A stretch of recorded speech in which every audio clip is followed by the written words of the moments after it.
السلام علیکم dear readers, کیسے ہیں آپ سب؟ امید کرتی ہوں کہ آپ سب لوگ خیریت سے ہوں گے۔ ناول ہے تلخ حقیقت، ایپیسوڈ ہے 38۔ تو آج کی ایپیسوڈ تھوڑی لانگ ہے کیونکہ جو عثمان ہے، لڑکی ہے یا لڑکا جو بھی ہے، انہوں نے کمنٹ کیے تھے، تو اسپیشلی یہ ایپیسوڈ لانگ ان کے لیے ہے۔ اور مہربانی کر کے ویڈیو کو لائک ضرور کیا کریں اور کمنٹ بھی کیا کریں۔ ڈیلی میں آپ لوگوں سے یہی کہتی ہوں کہ کمنٹ اور لائک ضرور کر دیا کریں۔ ہم بھی تو اتنا ٹائم نکال کر آپ لوگوں کے لیے لکھتے ہیں، تو آپ لوگ اتنا تو کر سکتے ہیں ہم لوگوں کے لیے۔ تلخ حقیقت از قلم گمنام لڑکی، ایپیسوڈ 39۔ نمرا اور سمرا دونوں بس میں سوار ہوئے۔ بس یونیورسٹی کے سامنے آ کر رکی۔ نمرا نے قدم روڈ پر رکھے اور یونیورسٹی کے گیٹ کی جانب راغب ہوئی۔ آج نمرا اتنے دن بعد یونیورسٹی آئی تھی۔ دل بہت بے چین ہو رہا تھا۔ نمرا نے گیٹ میں داخل ہو کر سیدھا اپنے ڈپارٹمنٹ کے جانب قدم رکھے اور کمرے میں آ کر سب سے آخری لائن میں جا کر بیٹھ گئی۔ دل ہی دل میں دعا کر رہی تھی، کاش ہانیہ جلدی آ جائے۔ آج پیپر تھا مگر اسے کچھ یاد ہی نہیں تھا۔ کچھ ہی دیر میں دیکھتے ہی دیکھتے تمام اسٹوڈنٹس آ گئے تھے، مگر ابھی تک ہانیہ کا کوئی پتہ نہیں تھا۔ نمرا نے بیگ سے موبائل نکالا اور ہانیہ کا نمبر ڈائل کیا۔ بیل جا رہی تھی مگر کوئی فون نہیں اٹھا رہا تھا۔ نمرا نے مسلسل 2 سے 3 دفعہ اسے فون کیا مگر کال ریسیو نہیں ہوئی تھی۔ جسم ٹھنڈا پڑ رہا تھا، جیسے کچھ غلط ہونے والا ہو آج۔ ہانیہ کا سہارا نمرا کے لیے مضبوط تھا۔ جہاں لفظ دوستی آ جائے وہاں پھر ہانیہ کا نام لکھنا ضروری ہے۔ کمرے میں ہر کوئی نمرا کو مشکوک نظروں سے دیکھ رہا تھا، جیسے کسی مجرم کو دیکھا جاتا ہے۔ ایک عجیب سی ہلچل، عجیب سی گہما گہمی تھی۔ آوازیں کسنے لگی تھی اس کے کردار پر۔ اس کا مطلب صاف تھا، نمرا کی شادی ٹوٹنے کی خبر ہر طرف پھیل گئی تھی۔ سانس خشک ہوئی تھی۔ ہانیہ نے کمرے میں قدم رکھا۔ نمرا کی نظریں دروازے پر ٹھہری تھیں۔ ہانیہ نے راستہ عبور کیا اور نمرا کے پاس آ کر بیٹھی۔ السلام علیکم، کیسی ہو تم؟ ہانیہ خوش دلی سے پوچھنے لگی۔ وہ شروع سے ہی شوخ چنچل لڑکی تھی۔ وعلیکم السلام، ٹھیک ہوں، تم کیسی ہو؟ میں بھی ٹھیک ہوں مگر تم کچھ ٹھیک نہیں لگ رہی، ہانیہ نمرا کے چہرے کے بدلتے رنگ دیکھ کر بولی۔ نمرا خاموش تھی۔ ہانیہ نے اس کے ہاتھ پر ہاتھ رکھا اور اسے حوصلہ دے رہی تھی۔ ہانیہ نے گہری سانس خارج کی اور اپنے بیگ سے کچھ نوٹس نکالنے لگی، جب اس کے کانوں میں کمرے میں ہوتی سرگوشیاں گونجنے لگی۔ شکل سے اتنی معصوم دکھتی تھی، یہ تو نکاح کے دن پتہ چلا تھا۔ اس کا تو کافی لڑکوں سے چکر چل رہا تھا۔ ایسی لڑکیوں کے ساتھ ایسا ہی ہونا چاہیے۔ ویسے بھی یونیورسٹی کا ٹاپر ہے، وہ ایسی لڑکی ڈیزرو ہی نہیں کرتا تھا۔ ہانیہ نے غصے سے مٹھیاں بھینجی۔ نمرا کے چہرے کے تاثرات اسے اب سمجھ میں آنے لگے تھے۔ نمرا نے دونوں کو سرگوشی کرتے سنا اور وہ اپنی جگہ سے اٹھ کر باہر کی جانب جانے لگی۔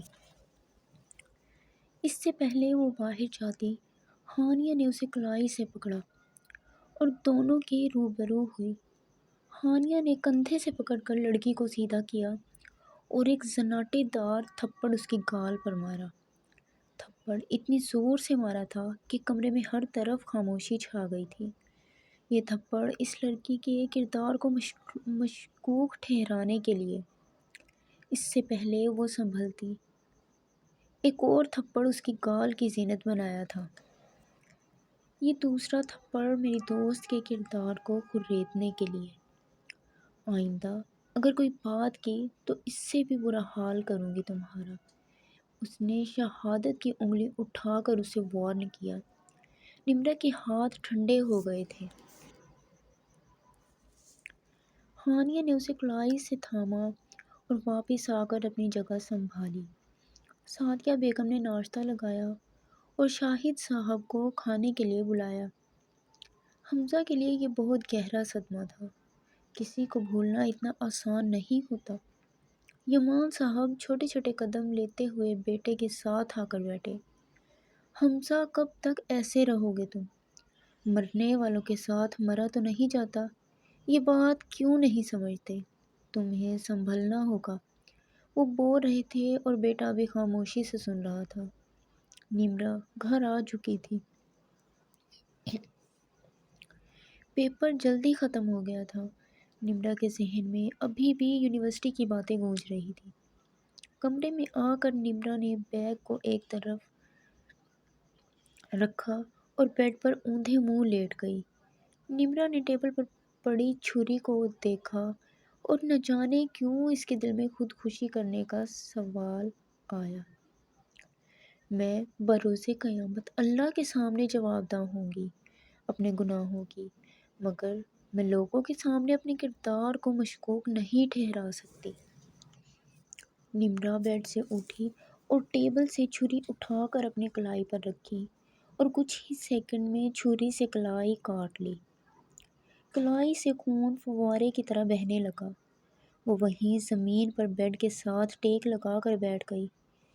کچھ ہی سیکنڈز میں وہ ہوش سے بیگانہ ہو گئی۔ شہراز صاحب سمرا کو کالج سے لے کر گھر آ گئے تھے۔ سمرا سیدھا اوپر اپنے کمرے کی جانب مائل ہوئی۔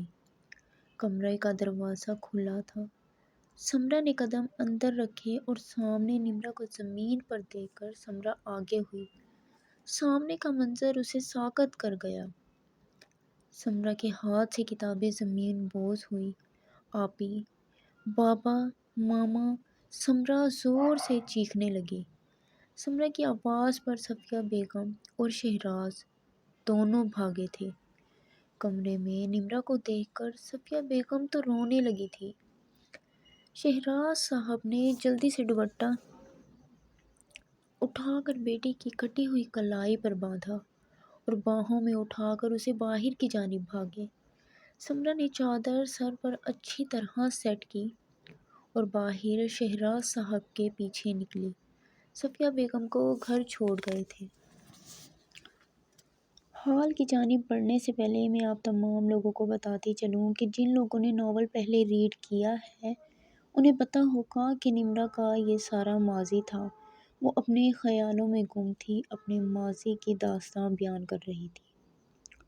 اور جن لوگوں نے ناول نہیں ریڈ کیا یا انہوں نے اب ریڈ کرنا سٹارٹ کیا ہے تو یہ ان کے لیے تھا کہ یہ جو پچھلی ایپیسوڈ تھی تمام یہ نمرا کا ماضی تھا اور اس کہانی کا جو چیپٹر 2 ہے وہ اب سٹارٹ ہوا ہے۔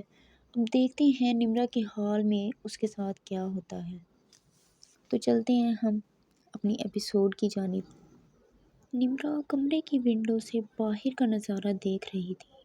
باہر ہلکا ہلکا اندھیرا چھا رہا تھا۔ ماضی کتنا تلخ تھا، کتنا ظالم ماضی تھا۔ ہر چیز چھین گیا تھا مجھ سے۔ نمرا کھڑی سوچ رہی تھی۔ ماضی اور مستقبل میں ایک ہی چیز ایسی تھی جو وہ نہیں بھولی تھی اور وہ تھا حسام۔ میں تمہیں بھول نہیں سکی، تم میرے ہو نہیں سکے، کہ کھیل کھیلا ہے نصیب نے بھی، دلوں کو ملا کر دور کر دیا۔ نمرا تلخی سے مسکرا دی۔ آپی، آپ سے جہانگیر ملنے آئے ہیں۔ سمرا نے اسے خیالوں سے باہر نکالا۔ نمرا نے سر پر اچھی طرح دوپٹہ سیٹ کیا اور پلٹ کر بیڈ کی جانب آئی۔ جہانگیر سمرا کے ساتھ ہی کمرے میں داخل ہوا تھا۔ سمرا نے اسے صوفے پر بٹھایا اور خود چائے لینے چلی گئی۔ کیسی ہو تم؟ طبیعت کیسی ہے؟ ٹھیک ہوں، نمرا نے مختصر سا جواب دیا۔ کیا تم نہیں جانتی تھی اسلام میں خودکشی کرنا حرام قرار دیا گیا ہے؟ وہ اس پر نظریں جمائے بولا۔ جانتی تھی، میں قیامت کے روز اپنے رب کے آگے جواب دینے کے لیے تیار ہوں، مگر میں دنیا میں ذلیل نہیں ہونا چاہتی تھی۔ نمرا انگلیوں کو چٹکھاتے ہوئے بولی تھی۔ کیا تم دنیا کے سامنے خود کو اتنا کمزور ظاہر کرنا چاہتی ہو؟ میں ہر کسی کو اپنے کردار کی گواہی نہیں دے سکتی۔ کیا محبت کرنا گناہ تھا؟ کہ اس کی کوئی معافی نہیں ہوتی؟ میرے کردار پر انگلی اٹھائی گئی تھی، مجھے بد کردار کہا گیا۔ میں برداشت نہیں کر پائی۔ جہانگیر بس خاموشی سے اسے سن رہا تھا۔ جب تمہارے کردار پر لوگ انگلیاں اٹھانا شروع کر دیں تو سمجھ لینا یہ تمہاری کامیابی کا پہلا قدم ہے۔ جو ہمارا مقابلہ نہیں کر سکتے وہ پھر ہمارے کردار کو داغدار کرتے ہیں۔ وہ ہمیں گرانے کے لیے ہمارے کردار پر وار کرتے ہیں۔ جہانگیر نے بات کو نزاکت سے بیان کیا۔ نمرا نے حیرانگی سے اس انسان کو دیکھا جو اپنی باتوں سے گھائل کرنا جانتا تھا۔ وہ ہر مسئلے کو حل کرنا جانتا تھا۔ جہانگیر نے اس کی خاموشی محسوس کی اور اپنی پاکٹ سے کارڈ نکال کر اس کے سامنے رکھا۔ یہ میری کمپنی کا کارڈ ہے، میں چاہتا ہوں تم اسے جوائن کرو، وہ سنجیدگی سے بولا تھا۔ نمرا نے ایک نظر کارڈ کو دیکھا۔ اس کی ضرورت نہیں تھی، اس کا باپ اسی کمپنی میں تو کام کرتا تھا۔ یہ ہے کہانی کا دوسرا پہلو، عبدالمحسن شایان۔ یہ کہانی کا دوسرا چیپٹر ہے اور اس سے پہلے میں آپ کو بتاتی چلوں کہ کہانی کی جو اینڈنگ ہے وہ ہیپی ہی ہوگی۔ بہت سے لوگ مجھ سے یہ سوال کرتے ہیں کہ کہانی سیڈ ہوگی، تو ان کو میں ایک بار پھر سے بتا رہی ہوں کہ اس ناول کو ہم نے ہیپی اینڈنگ ہی کرنا ہے، اور اس کے لیے آپ لوگوں کو چاہیے کہ آپ لوگ تھوڑا صبر کا مظاہرہ کریں۔ تو آپ لوگ ایسے کمنٹس کرتے ہیں کہ نہیں ہائے آپ نے اس کو حسام کو مار دیا تو کہانی کی اینڈنگ سیڈ ہوگی، یہ ہوگا وہ ہوگا۔ تو میری ان لوگوں سے ریکویسٹ ہے کہ آپ لوگ تھوڑا صبر کا مظاہرہ کریں اور آرام سے کہانی کو سمجھیں۔ عبدالمحسن شایان نام ہے میرا۔ لوگ مجھے الگ الگ ناموں سے پکارتے ہیں۔ دنیا کے پیچھے بھاگنا بے وقوفی ہے، اور میں کہتا ہوں بے وقوفی کرنے سے بہتر ہے تم لوگ پیسہ کماؤ اور پھر دیکھنا یہ دنیا تمہارے پیچھے ہوگی۔ ایپیسوڈ میں نے لانگ ہی ریکارڈ کی تھی، لیکن یوٹیوب ویڈیو کو لانگ پوسٹ نہیں کر رہا، شاید کچھ ایشو آ رہا ہے اکاؤنٹ میں، لیکن پھر بھی جتنا ہو سکتا تھا میں نے اتنی ایپیسوڈ اپلوڈ کر دی ہے۔ باقی کے ایپیسوڈ انشاءاللہ پھر ہم کل ملتے ہیں۔ اس سے پہلے میرے چینل کو سبسکرائب لازمی کریں اور کمنٹ کر کے ضرور بتائیے گا، اور یہ بھی بتائیے گا کہ کون کون انٹرسٹڈ ہے عبدالمحسن شایان سے ملنے کے لیے۔ ہماری کہانی کا جو دوسرا پہلو ہے وہ عبدالمحسن شایان ہی ہے۔ تو دیکھتے ہیں نمرا کے ساتھ کیا ہوتا ہے۔ اسی کے ساتھ اللہ حافظ۔